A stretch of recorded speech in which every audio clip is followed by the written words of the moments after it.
So we haven't gone outside before, but our restore has all of these outdoor tiles.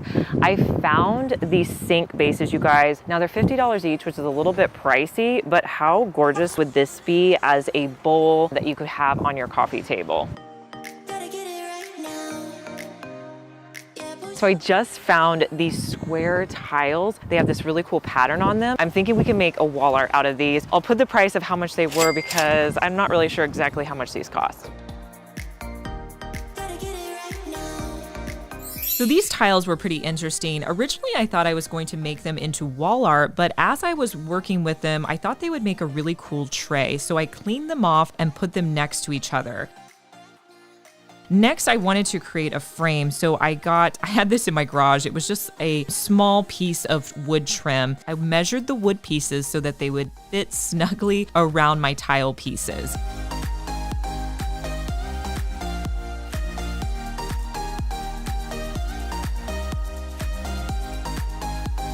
Next, I'm going to use E6000 and put that along the edges of my tile pieces. And then I'm going to place the tile pieces together.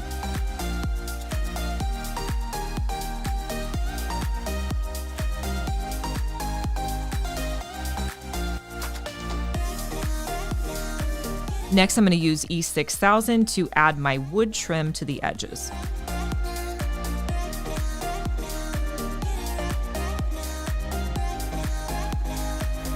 I cut 2 long pieces to put on the edge to finish off the frame. Once you cut your boards with the hacksaw, you may want to come in with some sandpaper to make sure you clean up the edges. And I'll use E6000 to attach these pieces to my tray. Now with E6000, you want to make sure you let it sit and dry overnight. Once it had a chance to dry, I came back in the next day, flipped it over, and added additional E6000 to the backside. Just because these are tile and they're a little bit heavy, you want to make sure that they hold in place well. And this is how I styled the tray on my coffee table.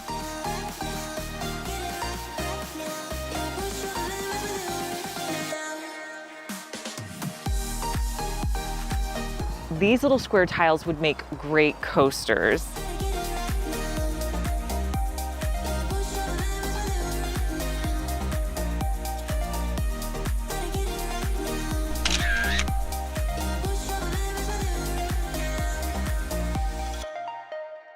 If you've made it this far in the video, thank you so much for watching. Comment the word of the day, which is thrifting. Before I blow away, I had to tell you guys the awesome prices these tiles were. Now this large tile was $1. These smaller tiles, this one was only 34 cents and I got 4 of them. These coaster tiles were only 6 cents, 24 cents for all 4. Like that's less than a quarter, such a good deal. Lamps can be really pricey and they're a great thing to dupe at the thrift store. I spotted this one. Now it's a smaller lamp, but this style with the round base is really in. It's only $4, let's DIY. I have to say this DIY probably turned out as one of my favorites. So I started by just kind of taking everything apart. Then I taped up the cord. I also taped up the top portion because I was going to start by spray painting it to get it all one color. I'm going to be using a light cream spray paint color on the entire piece, and I only did 1 coat. If you look at the Pottery Barn lamp, it has a marble texture to it. So to achieve that, you need a container filled with water, and then I'm going to use white spray paint and I'll just spray it on top of the water. Then you're going to take your lamp and dip it down into the water. Pull it straight up, and then you'll continue to rotate your lamp and dip it down. If you need to add in more paint, you can do that as well. Look at how this technique creates a fun marble texture. Now, because I had a color underneath that was really light and I'm using white, it's very subtle. Now, if you have a dingy lampshade, you can use chalk paint or acrylic paint to give it new life. I recommend doing 2 coats and apply that with your brush. I'm gonna remove all the excess paper and assemble my lamp back together. How adorable is this? And it looks so much like the Pottery Barn one.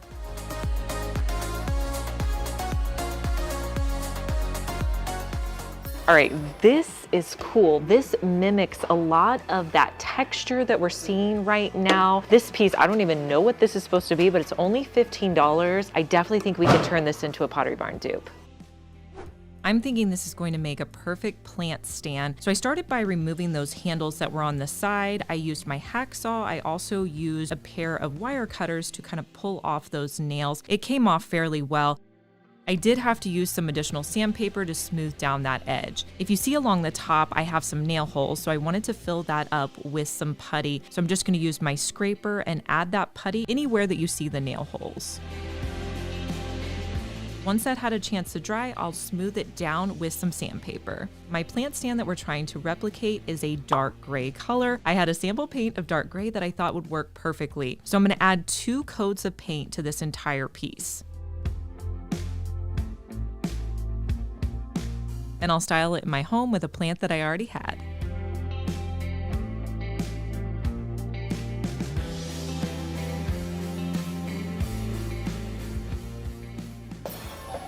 All right, what are you looking at? So I'm trying to find a cutting board, you guys. I want it to have feet.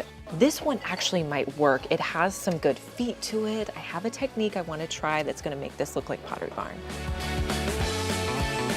The first step for this cutting board is to take it outside and use my orbital sander. I want to get off all of the finish off the top of this so it's down to its natural wood state. And I find using this orbital sander makes the job a lot easier. I'll link to the one that I use down below. Now, if you look at my inspiration picture, you're going to notice that there's several different colors of stain. So to mimic that look, I'm going to be using a dark and light stain. Now, the light stain I'm going to put throughout my entire piece. Then I'll come in with my dark stain and just blot it down, and then I'll wipe the 2 stains together.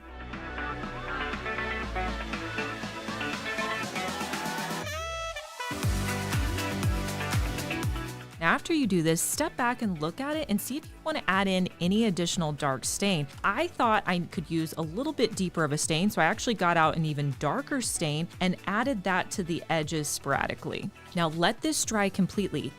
So to make it really look like Pottery Barn, I want to put that glass on my tray. I found this one for under 50 cents. You can find so much glassware at your thrift store for usually under $1.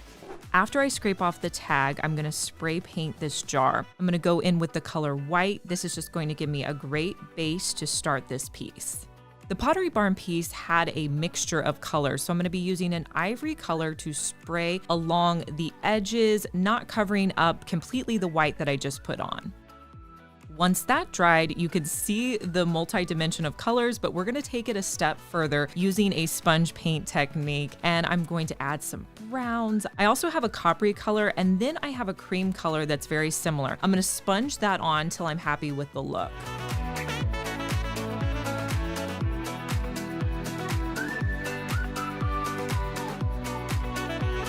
I picked up a plant in my local nursery, and I'm going to plant that in my container. And here's the 2 side by side.